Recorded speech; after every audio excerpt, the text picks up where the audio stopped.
Hello and welcome to another edition of Forkful of Noodles. I am Krish Mohan. Generation after generation, we have been trying to find God. I've driven across the country and seen billboards with a photo of a baby that read, "The Proof of God."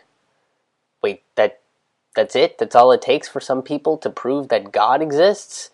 Spawning? I mean, if that's the case, then maggots are bug spawns. Are they the proof of God too?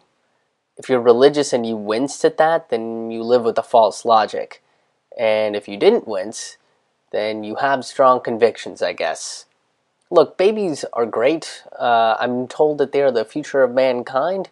They've also somehow figured out how to make bubbles with their mouth. But the proof of God? I mean, what about nebulas with colors that don't exist on Earth? Supernovas that created the heavier elements and the carbon in our bodies? Flocks of birds at sunrise, the aurora borealis, or Ryan Gosling? None of those things have woken somebody up every 2 hours and spit up all over my good jackets. We are on the constant hunt to prove that God exists. Maybe we'd all find God if we put them on the side of a milk carton. Have we tried putting up flyers with a picture of God on it? If we did, I guess it would be drastically different and say drastically different things. Missing God, tall, bearded, and glowing. Pretty deep and warm voice. Will smite when angry. Missing God, blue lady with a trident. Loves mac and cheese and will try to negotiate with you as a source of a resolution. Will smite when angry. Missing God, half bear, half elephant, half goat. All deity. Loves berries and also answers to Biggie. Will definitely smite when angry. Theoretical physicist Michio Kaku claims that math and physics can be used to show that God is likely a mathematician. Oh, this just in. Atheists are now denouncing math as a viable subject and are protesting to get it out of schools. The devoutly religious finally have their day where a respected scientist says that there is a God and he's most likely likes algebra. This means the churches are no longer going to be painted with dead saints, but rather living equations.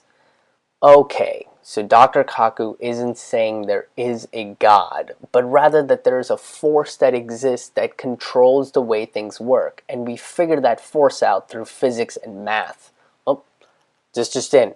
The religious are now back to hating physics and are trying to get it out of schools. But they're going to keep the equations because they're prettier than the saints.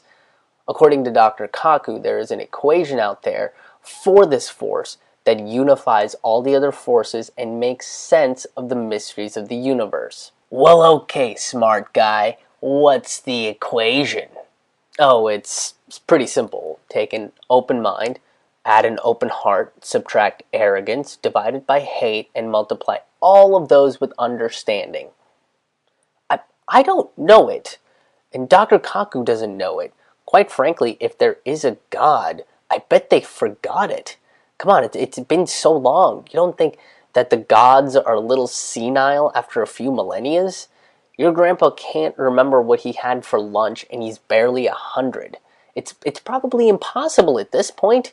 There are so many things in this universe that we just don't understand.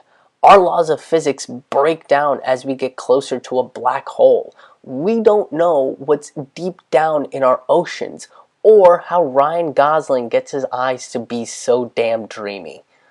The universe and the notion of gods are complex, and as Neil deGrasse Tyson has said, the universe is not obligated to make sense to humans.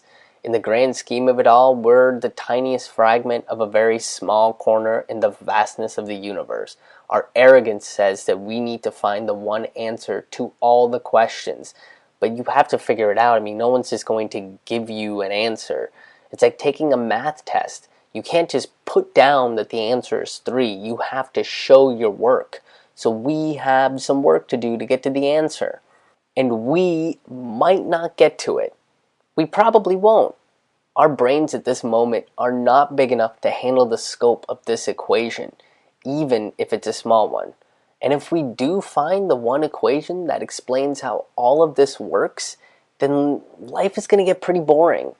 I mean, you can figure out all of the answers all the time? Great. Now what? You're probably going to have to jump to another universe to get some mystery and excitement in your life. And if the immigration system in one country, on one planet, in one galaxy, in one corner of this universe is this bad, I can only imagine that the interdimensional immigration system is probably all sorts of hell. The wait list has to be incredibly long, and I hope the next universe that I go to has this race thing kind of figured out. Whether or not Dr. Kaku admitted there is a God or not isn't the point. The point is that through math and physics and being open to possibilities, we have a chance to figure out the universe that we're a part of. We have to throw away our arrogance and see that things are most likely interconnected by something. And whatever it is, we probably won't fully understand it or know what it is, but it's out there. Science is working on figuring it out. Religion says it has figured it out. The point is that the concept of God and the vastness of the universe are way too big for us humans to actually understand and comprehend. I'm not sure if everything is interconnected by a force, but I like the idea. If everything is linked up, then it makes it even more important that we all start taking care of each other and treating each other with respect and kindness. Do you really think Ryan Gosling wants to be with some know-it-all arrogant jerk? That's been your forkful of noodles for this week. Thanks for tuning in. I have live shows coming up in Minnesota, Wisconsin, Ohio, and Indiana. For all those dates, you can go to ramennoodlescomedy.com. And if you want some exclusive forkful of noodles and stand-up content, you can subscribe to my Bandcamp for as little as $5 a month. And you can also donate to the Patreon to support all the DIY endeavors. And be sure to subscribe to my new podcast, Taboo Table Talk, on iTunes, Stitcher, and Libsyn. Thanks for getting into it.